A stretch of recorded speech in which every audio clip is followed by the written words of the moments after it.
चला, तर आपण लास्ट टाइम वेक्टर्सचं ऑपरेशन शिकलो. तोच टॉपिक आता आपण कंटिन्यू करणार आहे. आणखी काही क्वेश्चन्स आपण बघूयात.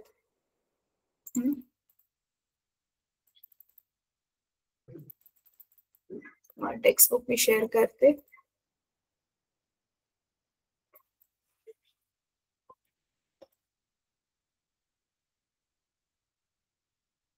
मॅथमॅटिकल मेथड्स आपण हा चॅप्टर शिकतोय, राईट. मला वाटतं आपले 3-4 पिरियड झालेत.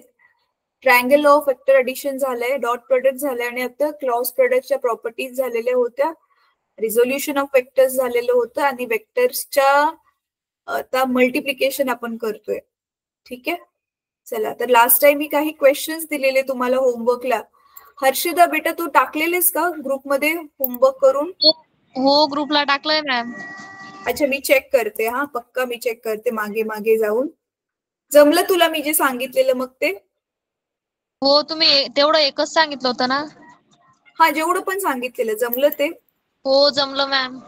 एक्सरसाइज मधलं पण तर एक सांगितलेलं बहुतेक ना करायला? नाही मॅम, तुम्ही एकच सांगितलं होतं. अच्छा, बरं, ठीक आहे ठीक आहे.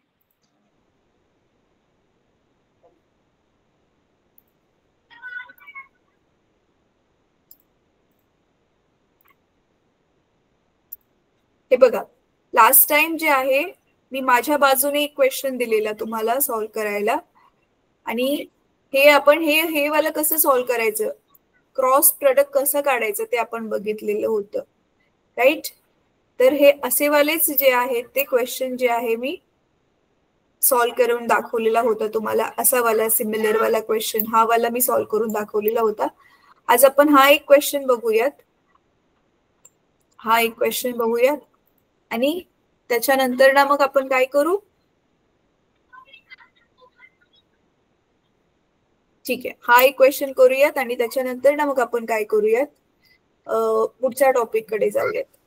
आता ह्याच्यासाठी ना हर्षदा, तुला माहितीये लॉक टेबल काय असतं? मी लास्ट क्लासमध्ये सांगितलेलं होतं, म्हणजे खूप दिवसांपूर्वी बहुतेक, पण तू त्याला नव्हती. पण तुला माहितीये का ते लॉक टेबल म्हणून एक पुस्तक मिळतं? हो, लॉक टेबल बुक असतं एक. हा, तर त्याच्यामधून मी ते स्क्रीन शेअर करेल आपण काढताना. तर हे कॉसचं थीटाची किंमत वगैरे कशी काढायची आता आपण ते बघूयात. ठीक आहे. आता इथे काय केलंय बघा, ह्याच्यामध्येच मी एक्सप्लेन करते. हे बघून सॉल्व्ह करा. जर तुम्हाला नाही जमलं ना तर मला नेक्स्ट क्लासमध्ये मग विचार आहे. ठीक आहे. आता बघा इथे काय केलेलं आहे, ए दिलाय वेक्टर, ए ची व्हॅल्यू दिली, त्याचे बघा एक्स वाय झेड कंपोनंट दिलेत, I hat, G hat, K hat. तुम्हाला माहिती आहे ते एक्स वाय झेडच्या डिरेक्शन मधले युनिट वेक्टर्स आहेत आणि बी पण दिलेला आहे आणि दोघांमधला अँगल काढायचा आहे. तर मग आपला फॉर्म्युला माहिती आहे आपल्याला डॉट प्रोडक्टचा ऑलरेडी, काय, A B is equal to A bar dot B bar is equal to A B cos theta, बरोबर आहे. आता इथे आपलं मग काय करणार, आपल्याला कॉस पाहिजे म्हणून हा जो ए बी आहे तो इथे खाली आला, बरोबर आहे. आणि हे ए बार डॉट बी बार साठी आपलं ऑलरेडी एक सूत्र आहे, ए एक्स बी एक्स प्लस ए वाय बी वाय, हे आपण ऑलरेडी बघितलेलं होतं. आठवते तुम्हाला? पी बार डॉट क्यू बार घेऊन आपण केलेलं होतं आणि मग त्याचं उत्तर आलेलं P x dot P Q x plus P Y dot Q Y plus P Z dot Q Z आलेलं, राईट. आणि हे तर तुम्हाला ऑलरेडीच माहिती आहे की आपण काय करतो, हे वर्गमुळामध्ये मॉड मध्ये काय करतो, ह्यांचं एक्स वाय झेड ला त्यांचे जे पण व्हॅल्यूज आहेत त्याला स्क्वेअर करतो. म्हणून बघा ह्याच्यामध्ये आता फक्त किमती ठेवलेल्या आहेत. एक्स म्हणजे आय बरोबर ए मध्ये काय आहे तर ते बघा 5, बी बरोबर काय आहे 2, 6 2 दिसते इथे 6 2, पण इथे मायनस साइन आहे म्हणून हे मायनस साइन. परत के बरोबर ह्याचं 4 आहे, ह्याचं 3 आहे, तर इथे 4 आणि 3, राईट. तर मग फक्त व्हॅल्यू सबस्टिट्यूट केल्या, त्याला सॉल्व्ह केल्यावर बघा हे आन्सर येतं. आता हे कॉस थीटाचं हे 0.2764 आन्सर आले. तर आता बघा तुम्हाला मी आपल्याकडे इथे ना लॉक टेबल ऑनलाईन एक त्या दिवशी मी काढलेला होता, बघूयात आपण. हा, हे बघा बहुतेक हाच ओपन केलेला होता मी.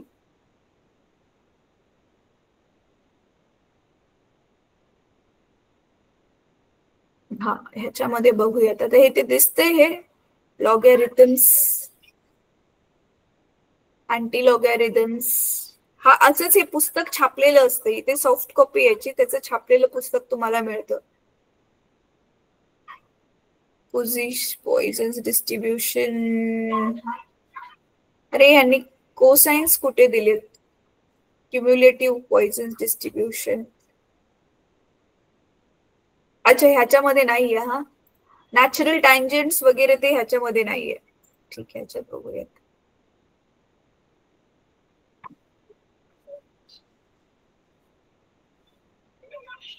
नाही याच्यामध्ये पण नाही. मी लास्ट टाइम ना, एक मिनिट, कशामधून तरी दाखवलेलं तुम्हाला.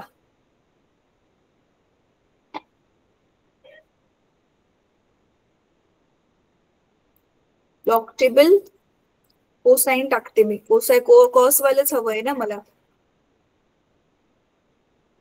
त्याची किमती भेटतात आहेत का बघूयात आपण. हा येस, हा हेच बघितलेलं आपण. बघा हे नॅचरल सायन्स आहे. आता बघा नॅचरल कोसाइन्स वर हे दिसतंय. आता बघा हा टेबल तुम्हाला सेम टू सेम ते पुस्तकामध्ये सेमच मिळेल. तर आता काय केलेलं आपण, काय हवंय आपल्याला, 0.2764. तर ह्याच्यामध्ये बघा आता कुठे आहे हे दिसतंय 0.2764. ते 0.9 आहे, 2 खाली असेल मग. हा हे दिसतंय इथं 27 कुठे आहे बघा, 252424. हा 27 इथे 2796 आहे, पण ते जास्त झालं. 2773 पण जास्त झालं. इथे दिसते 2756 आणि 64. 56 मध्ये किती ऍड केल्यावर 64 होईल? 8. इथे 8 दिसते, दिसते हे 8. हे बघा म्हणजे 74 डिग्री. इथे वरती 0 आहे आणि 8 तिसऱ्या कॉलम मध्ये होतं, म्हणजे हे 3 मध्ये होतं. तर बघा आता ह्यांनी कसं लिहिलंय, दिसतंय इथे 73 मध्ये आणि 58, 5 आणि 8. तर 73, हा 73 मध्ये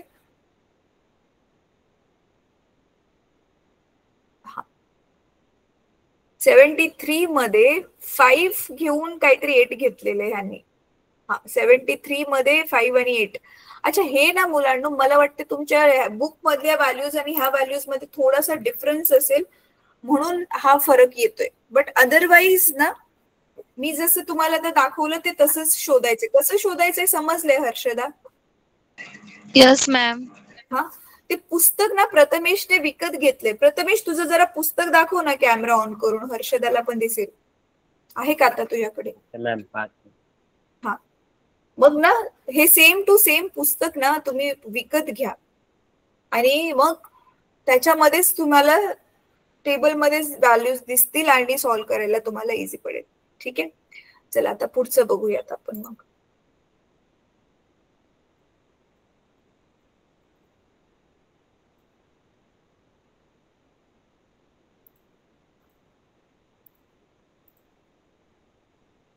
आता इथे पण काय दिलेले बघा, पी दिलाय, क्यू दिलाय आणि त्या दोघांचं सेमच डायरेक्शन आहे का ते विचारले.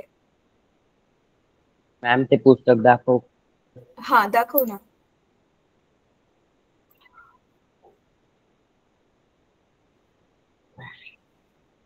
हे दिसलं, हे नवनीतचं असं ना, हे लॉक टेबलचं पुस्तक भेटतं. माझ्या वेळी पण हे असंच मिळायचं, फक्त थोडंफार त्यांनी चेंजेस केले असतील. प्रथमेश खोलून ना ते कोसाइन वाला जरा दाखव.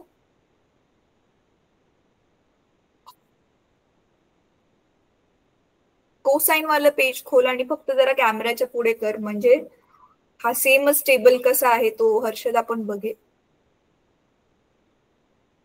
हे आपल्या स्टेशनरीच्या दुकानामध्ये मिळून जातं, जिथे पुस्तकं मिळतात ना तिथे हे पुस्तक मिळून जातं. काय असं पुस्तक नाहीये की जे मिळणार नाही साधारणपणे. बरं ठीक आहे, प्रथमेश राहू देत, नंतर बघेल ती पुस्तक विकत घेतल्यावर बघेलच. चला स्क्रीन शेअर करून दाखव. नाही, राहू देत, आता राहू देत. आता इथे काय केलंय विचार बघा.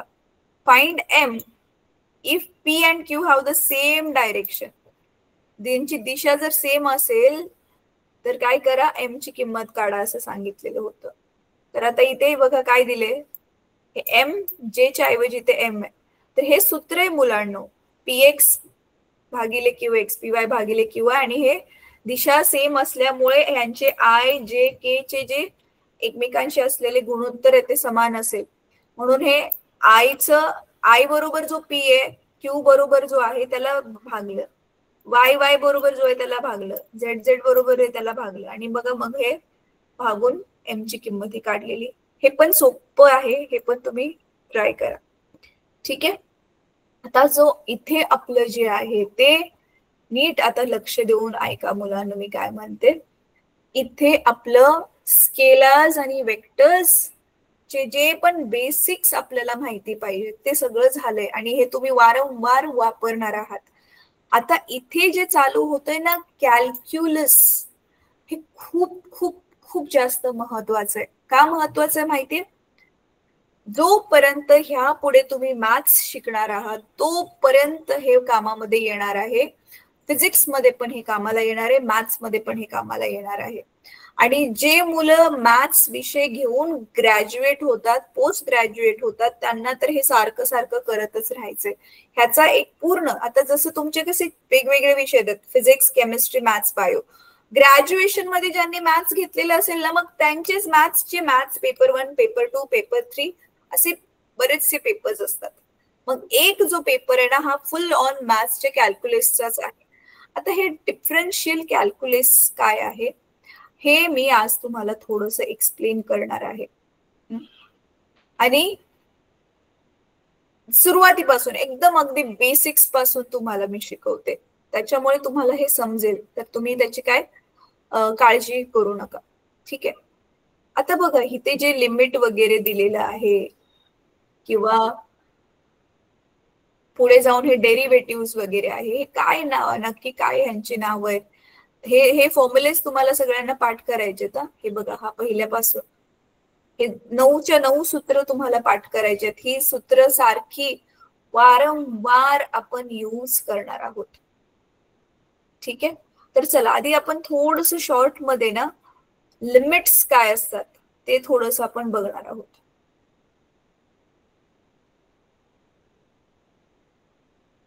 बघा जसं मी तुम्हाला सांगितलं एकदम अगदी बेसिक्स पासून एक्सप्लेन करते. तुम्ही दोघं आहात ना, ऐकताय ना माझं? Yes ma'am. हा बघा मुलांना,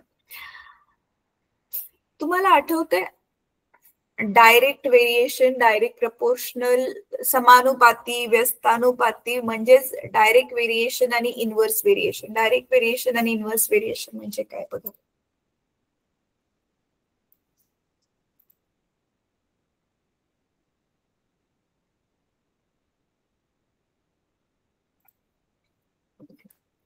बघा इकडे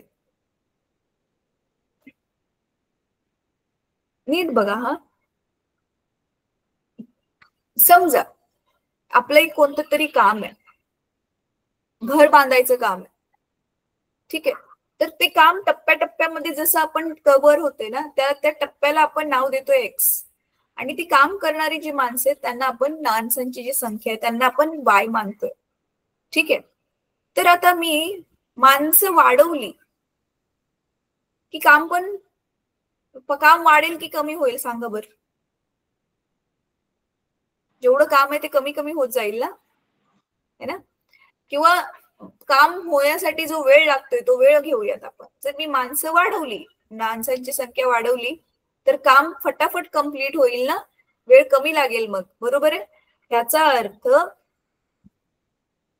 काय होते, वेळ जर आपण त्याला आपण टी मानलं आणि वाय माणसांची संख्या, तर काय होते, हे वाढल्यावरती हे पण वाढते. म्हणजे काय, तुमचा जो वेळ आहे तो कशावर अवलंबून आहे, माणसांवरती.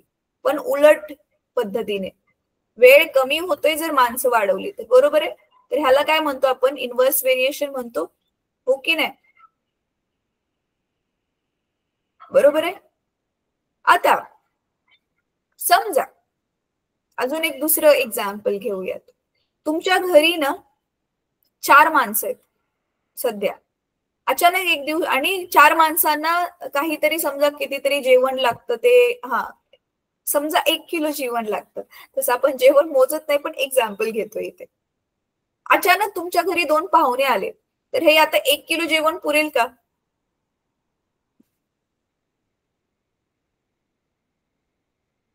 बोलचाल हर्षदा, प्रथमेश, गौरांगी. माणसं वाढल्यावर जेवण पण जास्त लागेल की नाही? Yes ma'am. तर समजा माणसांना आपण ए मानलं आणि जेवणाला वाय मानलं, तर म्हणजे ह्याचा अर्थ ए वाढवल्यावरती वाय पण वाढतोय. चला इथे बी घेऊयात.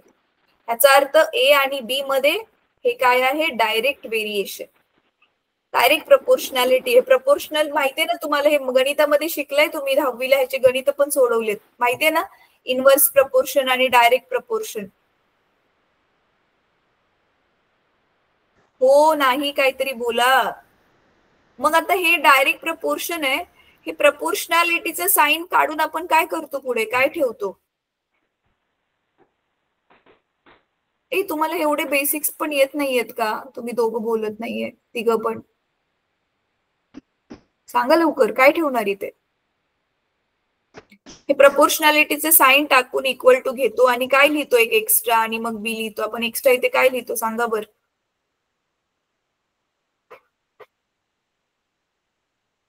के घेतो ना, प्रपोर्शनॅलिटी कॉन्स्टंट. बरोबर आहे? हो की नाही? हो की नाही? Yes ma'am. हर्षदा, तर आता ना अशाच हे एक्स वाय झेड, ए पासून झेड वापरून तुम्ही ना गणितामध्ये काही समीकरण बनवायला शिकला. कशी समीकरण बनवायला शिकला? एक्स अधिक वाय बरोबर 2, परत एक्स वजा वाय बरोबर 3, आणि मग ह्या दोघांना सोडवून तुम्ही एक्स ची किंमत काढली, वाय ची किंमत काढली. आठवते ना? Yes ma'am. 2 चलातील रेषीय समीकरणे है ना? तर लिनियर इक्वेशन इंटू व्हेरिएबल्स, 1-2 चलातील रेषीय समीकरण. तर आता आपण काय करतोय ना मुलांनो, बघा ह्याच्यामधलं ना आपण एक कोणतं तरी घेतलं ना समीकरण, एक्स अधिक वाय बरोबर 2, हे समीकरण घेतलं की तुम्हाला माहितीये ना, हे समीकरण एका लाईनचं समीकरण आहे, एका रेषेचं समीकरण आहे. कसं? ह्याच्यामध्ये समजा एक्स 0 ठेवला, एक्स 0 ठेवला तर वाय ची किंमत काय होईल? 2 होईल. मग ह्या बिंदूला नाव देऊया एक्स चा कोऑर्डिनेट 0, वाय चा कोऑर्डिनेट 2. आणि समजा आता वाय 0 घेतला, वाय 0 घेतल्यावर पण एक्स ची किंमत काय होईल? 2 होईल. मग ह्या बिंदूला नाव देऊयात 2,0. आधी 2 लिहितो, माहितीये ना, आधी एक्स चा कोऑर्डिनेट लिहितो आणि नंतर वाय चा कोऑर्डिनेट लिहितो. दर्शक बिंदू बहुतेक त्याला म्हणतात. आणि मग हे बघा, आपण हे जर बिंदू, आपल्याकडे जो आलेख पेपर असतो माहितीये ना, हा आलेख पेपर, ह्याच्यावरती इथे बघा हे बिंदू आपण काढले, 1 2 3 4, आणि इकडे पण हे 1 2 3. तर हा बिंदू प्लॉट करूयात. बघा पहिला ए बिंदू काय आहे? 0 आणि 2. हा 0 असताना इथे हा 2 आहे, तर हा पहिला ए बिंदू मला भेटला. बी मध्ये काय? 2,0 म्हणजे एक्स 2 आहे इथे आणि वाय 0 भेटले. हे ए आणि बी पॉइंट, ह्या दोघांना जोडलं की मग ही आपल्याला जे रेषा मिळाली, ह्या रेषेचं समीकरण काय आहे? एक्स अधिक वाय बरोबर 2. हे वालं हे शिकलाय तुम्ही 10वी मध्ये, है ना? हे माहितीये तुम्हाला. मग आता आपण काय करतोय ना मुलांनो, असंच काही आपल्याला जर समजा समीकरण दिलेत, आता ह्या समीकरणालाच आपण इथे काय म्हणणार आहे? फंक्शन म्हणणार आहे. समजा तुम्हाला एक समीकरण दिलंय x² + 2, आणि ह्याला आपण म्हणतोय, ह्याला नाव देतोय f of x. F of x म्हणजे एक्सचं काय आहे, हे एक फंक्शन आहे. ते समीकरणाच्या डाव्या बाजूला मग आपण ह्याला लिहिताना कसं लिहितो, F of X is equal to X square plus 2. समजा असं हे एक फंक्शन आहे. आता ह्याच्यामध्ये बघा काय होतंय, एक्सच्या आता तुम्ही किमती ठेवू शकता. सुरुवात शून्यापासून करूया. एक्स बरोबर 0 ठेवल्यावर काय होते मला सांगा बरं. सांगा मुलांनो, एक्स ची किंमत इथे 0 ठेवल्यावर एफ ऑफ एक्स ची किंमत काय येईल. एफ ऑफ एक्स म्हणजे एफ ऑफ 0 काय येईल आपला. एक्सच्या ऐवजी 0 ठेवायचे ना, तर इथे काय येणार, 0चा वर्ग अधिक 2. किंमत काय आली 2. तसंच 1 ठेवा आता, मग काय येणार 1चा वर्ग अधिक 2. काय आले उत्तर, 1चा वर्ग 1च आणि 2 3 आलं. तसंच आता एफ ची किंमत 2 ठेवा, काय येणार उत्तर, 2चा वर्ग अधिक 2. काय आलं सांगा चला, हे तर सोपं आहे. सांगा काय आलं उत्तर, किती आलं उत्तर, 2चा वर्ग अधिक 2. 2 square plus 2 how much, 6. Yes right. तर ह्याला म्हणजे आता आपण इथे काय सांगतोय, मग ह्या अशा आपण किती पण किमती ठेवू शकतो एक्सच्या. मग ना एक पण लिमिट असेल ना, आपण एक्सची किती किंमत ठेवणार आहे. मग तेच आपण लिहिताना काय करतो, एफ ऑफ एक्स, पण ह्या एक्सची ना लिमिट आहे, कितीपासून ठेवणार आहे आपण. तर लिमिट काय आहे, ह्याच्यामध्ये आपला एक्स जो आहे तो कुठपर्यंत जातोय. समजा हा एक्स आपला जो आहे तो 0 आहे, एक्स 0 घेऊन मग आपण हे उत्तर लिहितोय. तर आपलं हे डिपेंड काय असतं माहितीये, कशावर डिपेंड असतं हे. ह्याचा अर्थ मी काय सांगतोय की माझं हे जे फंक्शन एफ ऑफ एक्स आहे ते असं आहे की त्याची किंमत आहे एक्स स्क्वेअर अधिक 2. मग एक्स ची किंमत काय आहे रे बाबा, तर त्याच्यामध्ये एक्स ची किंमत आहे 0. हा त्याचा एक्स टेंड्स टू 0 म्हणजे इथे एक्स आपल्याला 0 ठेवायचं, हा त्याचा अर्थ आहे. कधी कधी काय होऊ शकतं माहितीये, इथे एक्स ची किंमत नाही अनंत पण असू शकते, इन्फिनिटी पण असू शकते. तर मग लिमिट हे फंक्शन म्हणजे काय, एफ ऑफ एक्स म्हणजे काय सांगतो की बाबा माझ्याकडे एक असं फंक्शन आहे आणि त्याच्यामध्ये त्याची अशी किंमत आहे. तर आता हे यूज कुठे होतं, तर थांबा तुम्हाला पुस्तकामधून थोडंसं एक्सप्लेन करते की हे यूज कुठे होतं आणि हे का बरं शिकायचंय आपण.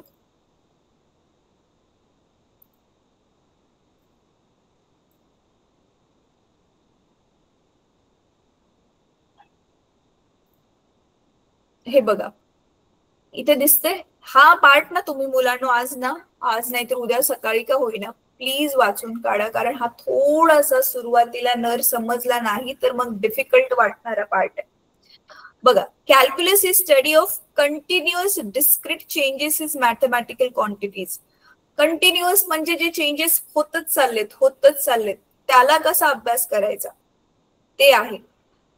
दिस branch of mathematics was developed by, हे दिसते, G.W. Leibniz and sir Isaac Newton. बघा न्यूटन तर इथे पण आहे, न्यूटन सगळीकडे 17th सेंचुरीमध्ये. ठीक आहे, आणि हे आता पुढे काय दिले ते तुम्ही स्वतःहून वाचा. आता पहिलं ह्याच्यामधलं कॅल्क्युलस मधला हा पहिला पार्ट जो आहे तो आहे डिफरन्शियल कॅल्क्युलस. आता डिफरन्शियल कॅल्क्युलस म्हणजे बघा आता इथे दिलेलं आहे की एक कुठलं तर फंक्शन आहे, जसं की मी आता तुम्हाला म्हटलेलं होतं काय आहे की वायचं फंक्शन आहे आणि ते एक्सच्या स्वरूपातले, जसं आता मगाशी इक्वेशन होती ना एक्स अधिक वाय बरोबर 2, तर वायच्या स्वरूपात आपण जर त्याला लिहिलं तर काय येईल त्याचं उत्तर, वाय बरोबर 2 वजा एक्स येईल. बरोबर आहे, म्हणजे त्याची उजवी बाजू एक्सच्या स्वरूपात आहे म्हणून त्याला आपण नाव देतो एफ ऑफ एक्स, म्हणजे ते एक्सचं फंक्शन आहे. F of x means function of x. ठीक आहे, आता इथे एक्स जो आहे तो इंडिपेंडेंट व्हेरिएबल आहे. इंडिपेंडेंट म्हणजे काय, एक्स कोणावर अवलंबून नाहीये, पण एक्स ची व्हॅल्यू जशी जशी बदलेल तशी वाय ची व्हॅल्यू बदलते, मग वाय त्याच्यावर अवलंबून आहे. ठीक आहे, बघूया मी तुम्हाला सांगणार आहे कसं त्याचा अर्थ काय होते ते मी तुम्हाला सांगणार आहे पुढे. ठीक आहे, परत काय सांगितलेले, हा मग आता बघा वायच्या आपल्याला वेगवेगळ्या व्हॅल्यू भेटतील, जर एक्सच्या पण व्हॅल्यू आपल्या वेगवेगळ्या ज्या आहेत त्या चेंज होत जातील तर. मग म्हणून काय आहे, y for different values of x and is dependent variable, म्हणजे y x वरती अवलंबून आहे. ठीक आहे. फॉर एक्झाम्पल, अच्छा हे तुम्ही पुढे ना, let a and b be the 2 points on the curve giving values.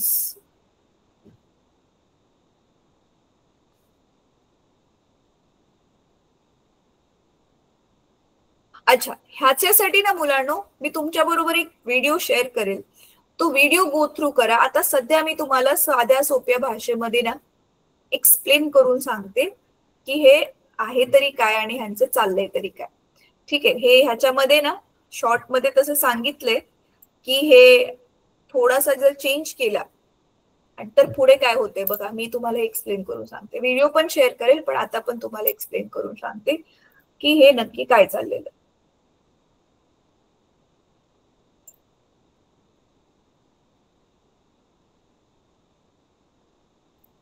बघा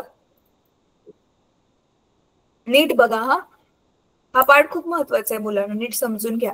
आणि एवढं तुम्हाला डिटेलमध्ये आणि एकदम सोपं, एकदम सुरुवातीपासून बेसिक पासून एवढं कोणी एक्सप्लेन नाही करणार तुम्हाला. ठीक आहे. आता नीट बघा चाललंय काय. समजा वाय काय आहे, वाय काय आहे, एक कुठली तरी किंमत आहे वाय. आता आपण मानूयात हा वायला आपण घेऊयात वेळ. ठीक आहे. काय आहे हा वाय, वेळ आहे. आणि हा वेळ किती लागणार आहे काम करायला ते कशावर डिपेंड आहे, एक्स किती माणसे त्याच्यावरती डिपेंड आहे. कळते तुम्हाला. पण आता प्रत्येक माणसाची जी कॅपॅसिटी आहे ती काम करण्याची कमी कमी जास्त असते ना. तर ना मग काय झालं ना, तिथे जो त्यांचा ऑब्झर्व करणारा जो कॉन्ट्रॅक्टर होता त्याने काय नोटीस केलं, एक्झाम्पल घेतोय आपण, की समजा एक माणूस असेल ना, एक्स म्हणजे एक्स ची किंमत एक असेल, एक माणूस असेल तर त्याला जेवढा वेळ लागतोय ना, आणि त्याच्यामध्ये अजून थोडस 2 तास ऍड करावे लागतात. 2 माणसं केली तरी पण 2 तास एक्स्ट्रा ऍड करावे लागतात. म्हणजे अशा पद्धतीने त्यांनी काय केलं, एक समीकरण बनवलं की एक माणूस असलं तरी जेवढं काम होतंय तरी 2 तास एक्स्ट्रा लावावे लागतात. 2 माणसं केली तरी पण वायची किंमत पण वाढते, म्हणजे काम जे आहे ते वेळ जो आहे तो वाढतोय, पण अजून 2 तास एक्स्ट्रा लागतात.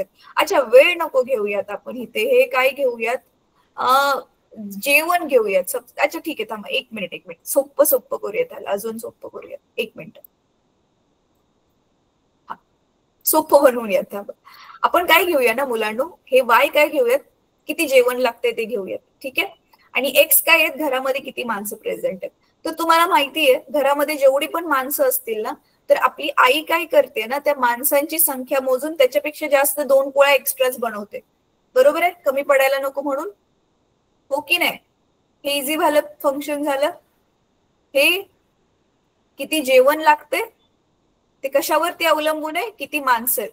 आणि जेवढी माणसांची संख्या असेल त्याच्यापेक्षा ह्या 2 पोळ्या मम्मी काय टाकते, एक्स्ट्रा टाकते. हे समजलं इझी वालं. हो नाही, काय उत्तर मिळेल का मला. हर्षदा, प्रथमेश, गौरांगी, तुम्ही क्लासमध्ये आहात की नाही आहात.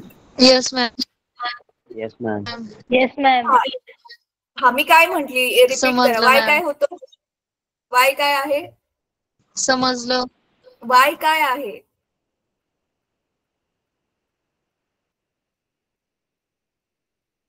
वाय आहे जेवण किती लागणार आहे. पोळ्याच समजा, पोळ्या किती लागणार आहेत, तर ते कशावर अवलंबून आहे, घरात टोटल किती माणसं आहेत. तर समजा मम्मी मोठ्या पोळ्या बनवते तर प्रत्येक माणसासाठी एक एक पोळी बनवत असेल तर ते एक्स मानूयात. आणि 2 काय आहे, 2 पोळ्या मम्मी एक्स्ट्रा टाकते, कोणी जर जास्त जेवलं तर, किंवा घरी अचानक कोणी तर आलं तर. समजलंय, इझी राईट. तर ह्यालाच त्यांनी कसं लिहिलंय, तर वायला तसंच लिहिलं. आणि मग आपल्याला पोळ्या ज्या आहेत तर हे वाय म्हणजे किती पोळ्या लागणार आहेत हे कशावर अवलंबून आहे, एफ. म्हणून ह्याला आपण लिहिलं की हे बाबा एफ जे आहे ते कशाचं फंक्शन आहे, एक्सचं फंक्शन आहे. ठीक आहे. आता जर ह्याचा आपण ग्राफ काढला, बघा आता काय करतोय, आता आपण ह्याचा ग्राफ काढतोय. मग अशा आलेख काढला तसाच जर आपण ह्याचा आलेख काढला तर आता आपण काय घेऊयात, लेट आधी घेऊयात एक्स इज इक्वल टू 0.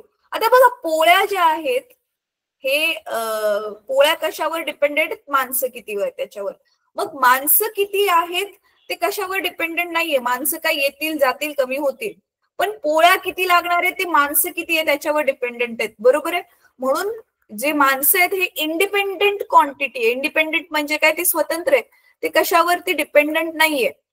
पण वाय जो आहे हा कशावरती डिपेंडेंट आहे, हा वाय जो आहे तो एक्स वर डिपेंडेंट आहे, बरोबर आहे. म्हणून तर आपण काय केले, हे वाय ला एक्सच्या स्वरूपात लिहिले. तर बघा मग एक्स 0 झाल्यावर वाय ची किंमत काय येईल, बघा एक्सच्या जागी 0 अधिक 2, तर वाय किती आला, 2 आला. मग आपल्याला पहिला पॉइंट काय मिळेल, ए किती मिळेल, ए चे कोऑर्डिनेट आपल्याला काय मिळतील, 0,2, राईट. आता लेट आता y इज इक्वल टू 0 घेऊया. मग इक्वेशन मध्ये व्हॅल्यू ठेवा इथे, y बरोबर x अधिक 2, आणि हा x तिकडे गेल्यावर x ची किंमत आपल्याला किती मिळेल, मग हे -2 बरोबर x मिळेल ना. मग आपल्याला बी पॉइंट किती मिळेल, x ची किंमत आहे -2 आणि y ची किंमत काय आहे 0, बरोबर आहे. मग ह्याची जर तुम्ही आता रेषा काढली तर बघा काय येईल, ए पॉइंट काय 0,2, 1 2 3 1 2 3 आणि इथे काय होतं -1 -2 -3, ठीक आहे. तर आता बघा इथे 0,2, ए काय आहे आपला पहिला पॉइंट 0 आणि 2 म्हणजे हा आहे ए पॉइंट, आणि बी काय आहे -2,0 म्हणजे हा इथे -1 आणि हा -2, तर हा आहे बी पॉइंट. तर ह्या दोघांना जोडल्यावरती ही बघा काय बनली, ही रेषा बनली, आणि हेच त्या रेषेचं समीकरण आहे. म्हणजे ह्या ग्राफ वरून आपल्याला काय कळेल, बघा ह्याच्यावरून काय कळेल, इथे काय होत्या, इथे काय होत्या, एक्स ची किंमत बघा ही आहे ना, हे म्हणजे माणसं, एक्स ऍक्सिस वरती काय येणार, नंबर ऑफ पर्सन, तर इथे आपण लिहूया मेन लिहूया किती माणसं आहेत, आणि इथे वाय ऍक्सिस वरती काय आपल्या पोळ्या म्हणजे किती चपाती लागेल ते आहे ना. ह्याच्यावरून मग आपल्याला काय कळते बघितलं, ह्या आलेखावरून ह्याच्यावरून आपल्याला हे कळू शकतं की बघा इथे जर पॉइंट केला तर इथे कळेल की इथे किती माणसं असल्यावरती हे किती पोळ्या लागणार आहेत. इथे माणसं जी आहेत ती 4 झाली तर इथे किती पोळ्या लागणार आहेत, कळते तुम्हाला. ग्राफ काढतो, आलेख काढतो म्हणजे काय, 2-3 किमतीवरून एक पूर्ण आलेख आपला बनला की मग आपण त्या आलेखाला बघूनच दुसऱ्या किमतींची पण अंदाज लावू शकतो, समजते. मग आता इथे त्यांनी काय केलंय, समजा आता इथे ना कंटिन्युअस फंक्शन म्हणजे काय, नीट बघा. आता मी काय करते नीट बघा हा मुलांनो, हाच आलेख जो आहे तो वेगळ्या पद्धतीने काढते.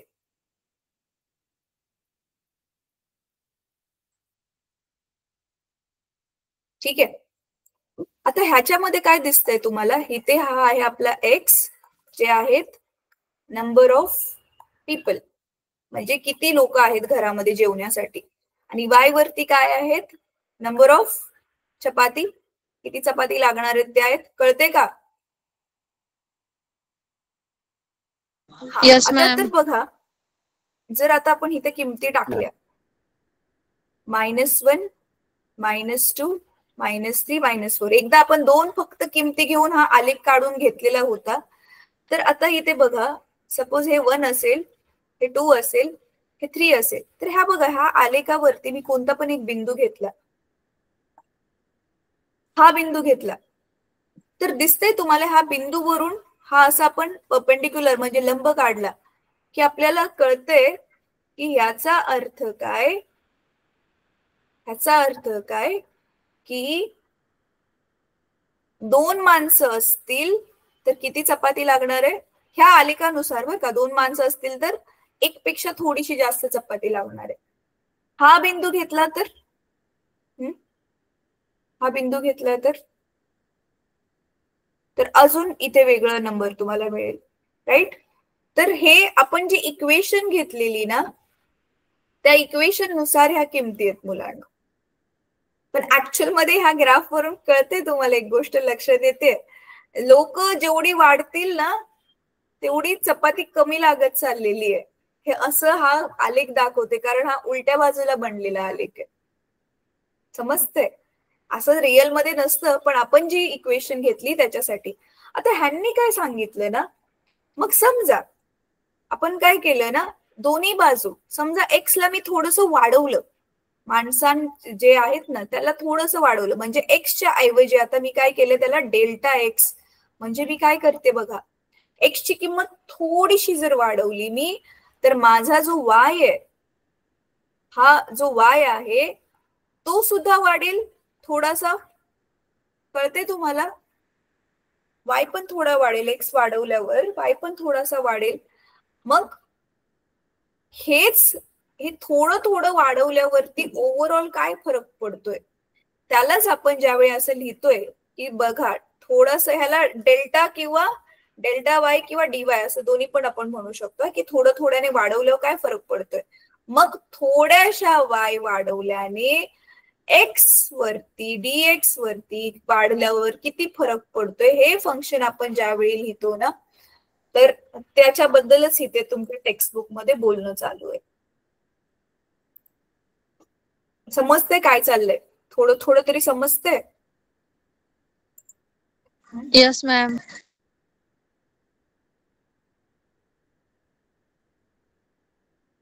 बघा आता टेक्स्टबुक दाखवते तुम्हाला.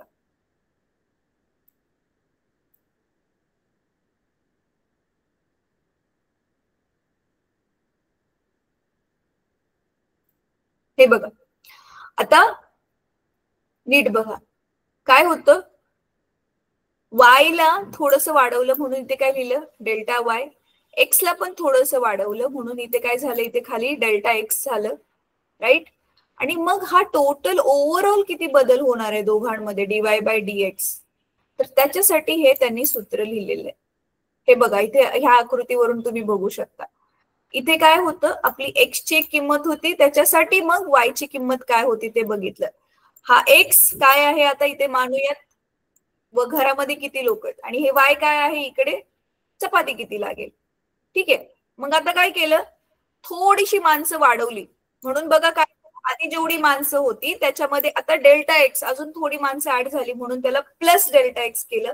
मग त्याच्यानुसार हे जे आपल्याकडे जो आलेख होता त्यानुसार जर वर वर गेला तर त्या लाईनीला इथे वाय कुठे छेदते बघा, तर त्यानुसार मग वाय ची किंमत आता आपल्याला काय मिळते, एक्स ची किंमत एक्स 0 असताना ही वाय ची किंमत मिळते.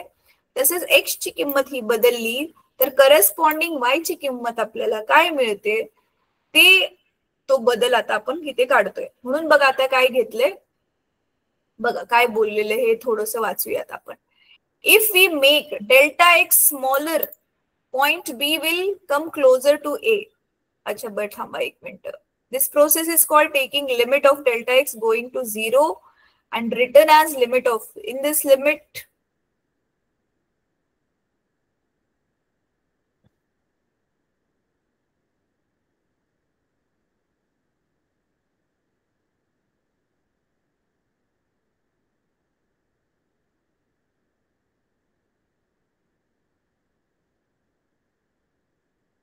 अच्छा ठीक आहे मुलांना, मी एक काम करेन, हे हा वाला जो पार्ट आहे ना, हा तुम्हाला ना एक्सप्लेन करण्यासाठी एक व्हिडिओ मी तुमच्या बरोबर शेअर करेन.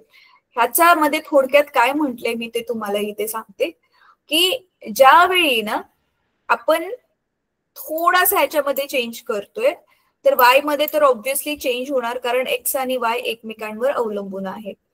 पण ज्यावेळी तो थोडासा जो चेंज होतोय, तो चेंज किती होतोय नक्की, कशासाठी किती चेंज होतोय, तो चेंज काढण्यासाठी ज्यावेळी आपण त्यांना एकमेकांना भागतोय, पण त्यांचा भागाकार मात्र 0 येत नाही. जरी एक्स आणि वाय ची किंमत जरी 0 झाली, पण त्यांच्या त्या भागाकारीची किंमत जी आहे ती 0 नाही होत, आणि त्यालाच आपण काय नाव दिलेलं आहे, लिमिट असं म्हणतो.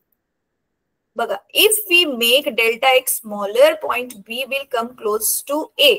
And if we keep making delta x smaller and smaller, we will ultimately reach a stage when point B, A will collide with A. हे बघा ए आणि बी एकमेकांशी काय होतील, कोलाइड होतील, म्हणजे एकाच जागेवरती येतील. मी सांगते हे काय आहे ते, एक्सप्लेन करते. This process is called taking limit of delta x going to 0.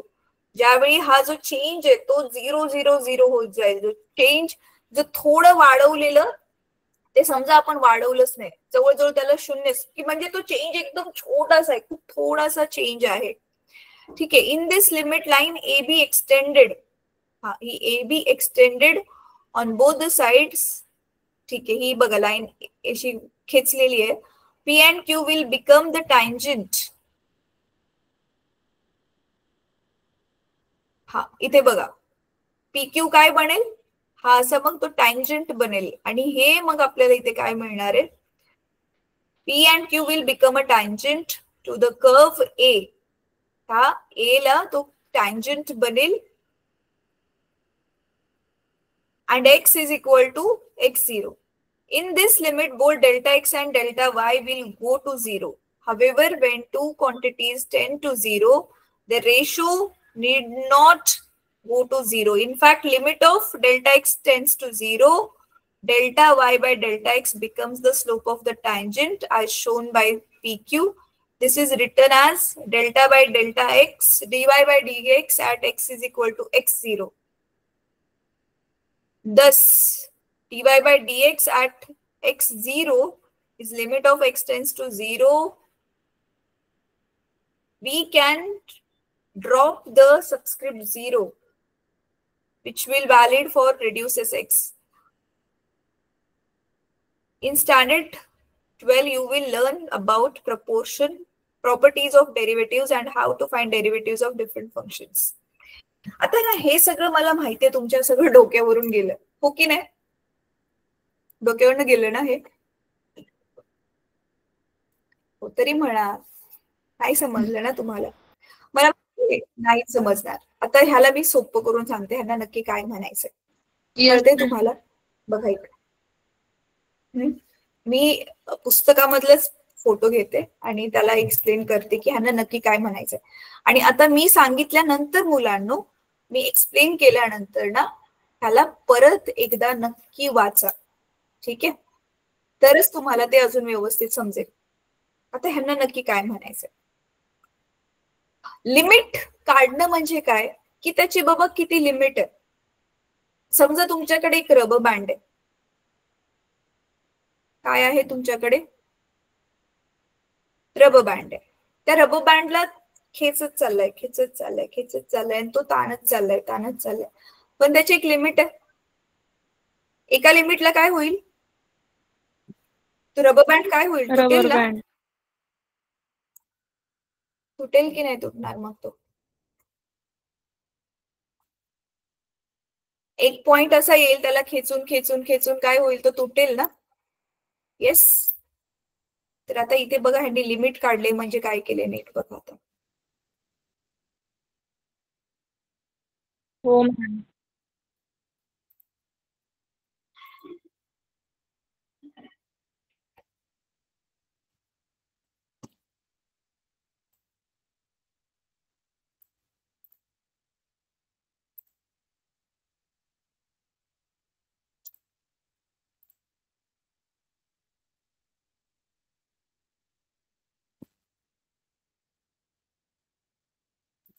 दिसते हे? Yes, ma'am. स्क्रीन दिसते माझी? हा बघा. आता बघा इथे ना काय केलेलं होतं,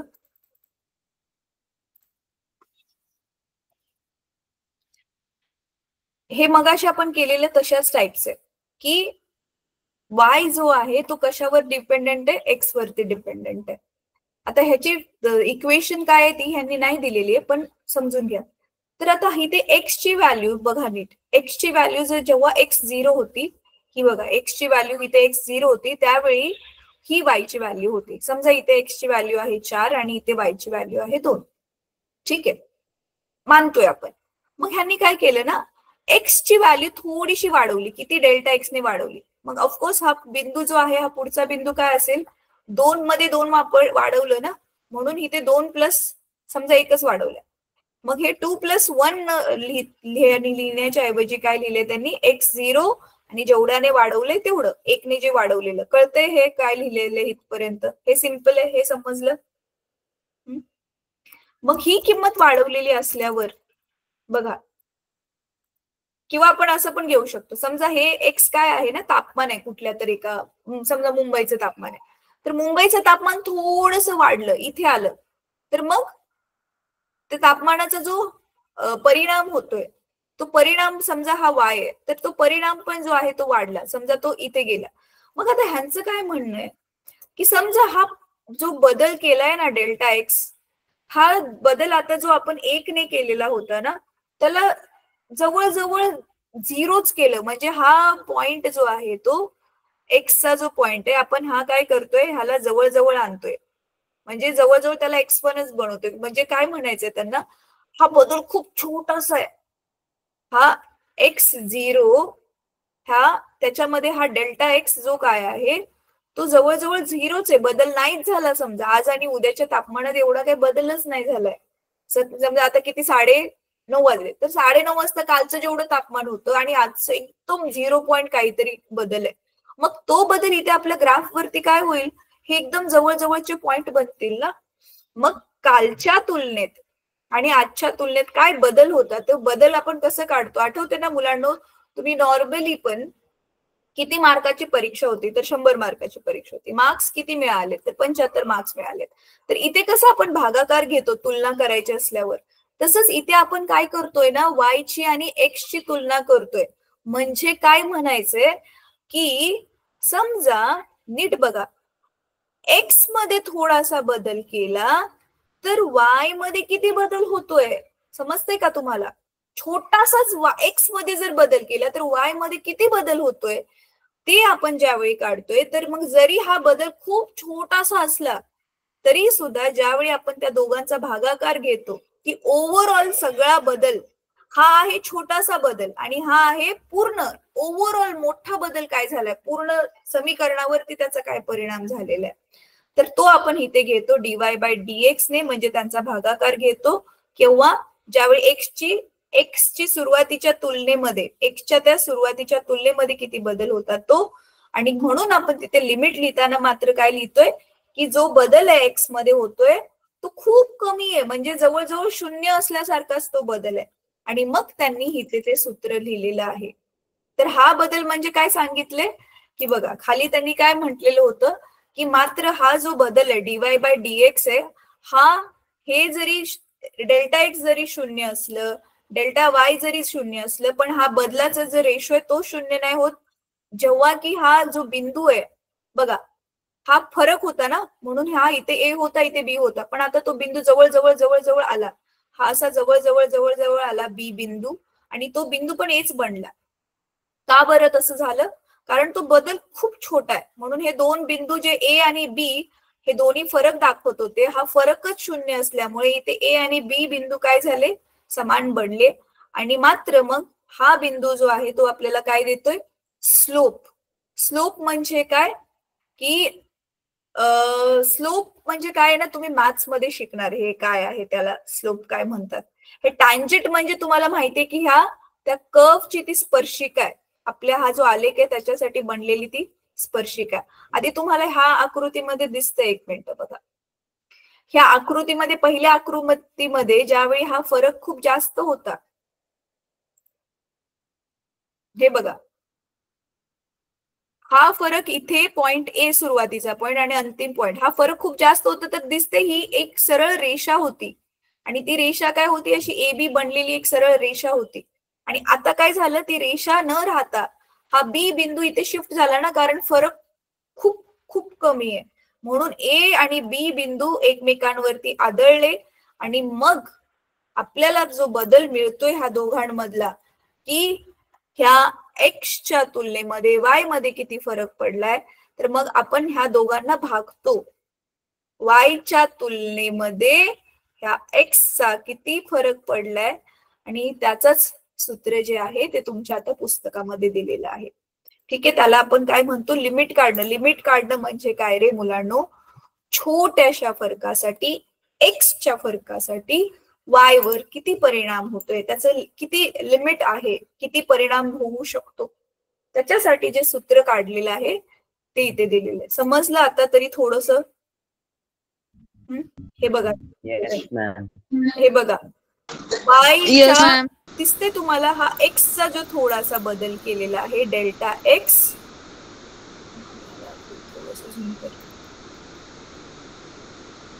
हे बघा इथे वाय मध्ये हा जो थोडासा फरक केलेला आहे, एक्स मध्ये जो थोडासा फरक केलेला आहे, त्याच्यामुळे वाय मध्ये पण थोडा फरक होणार आहे. पण हा एक्स मधला जो बदल आहे हा खूप थोडासा आहे, म्हणून डेल्टा एक्स टेंड्स टू 0, न झाल्यासारखाच जमा आहे. म्हणून त्याच्यामुळे ओव्हरऑल आपलं हे जे फंक्शन होतं, त्या दोघांचं जे समीकरण होतं, त्याच्यावर किती फरक पडतोय. तर हे सूत्र तुम्हाला पाठ करायचंय. दिसते डेल्टा एफ ऑफ एक्स, हे सूत्र पाठ करणार आहोत आपण. आणि मग ह्या सूत्रावर आधारित हे गणित ज्यावेळी आपण सोडवू ना, त्यावेळी तुम्हाला हे नक्की अजून व्यवस्थित समजेल. तर हे सध्या तुम्हाला एवढं पाठ करायचं. आय होप पण हे ओव्हरऑल ह्यांना काय म्हणायचंय ते तुम्हाला कळलंय. ठीक आहे, तर आता मग तुम्हाला आजचा होमवर्क काय आहे बघा, नीट नोट करून घ्या आजचा होमवर्क.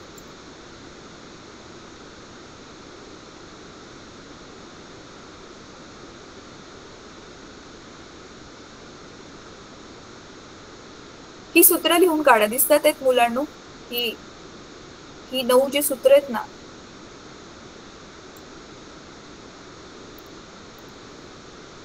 ही सूत्र लिहून काढा. ठीक आहे, आणि मग हे लिमिट्स, डेरिव्हेटिव्ह, Yes, ma'am. आणि हे तुम्हाला पूर्ण धडे आहेत मॅथ्स मध्ये. लिमिट्स म्हणून एक धडा आहे, डिटर्मिनंट्स म्हणून एक धडा आहे, परत त्याच्यानंतर ना डेरिव्हेटिव्ह, इंटिग्रेशन, हे सगळे धडे आहेत तुम्हाला 11वी 12वीला. आणि आता पण ह्याचा थोडा थोडा पार्ट तुम्हाला गणितामध्ये असेल. तर ऍक्च्युअल मध्ये हे करण्यासाठी तुमचं ते येणं जरुरी आहे. पण चला, मी माझ्या लेवलने जेवढं होईल मी तेवढं तुम्हाला शिकवेल.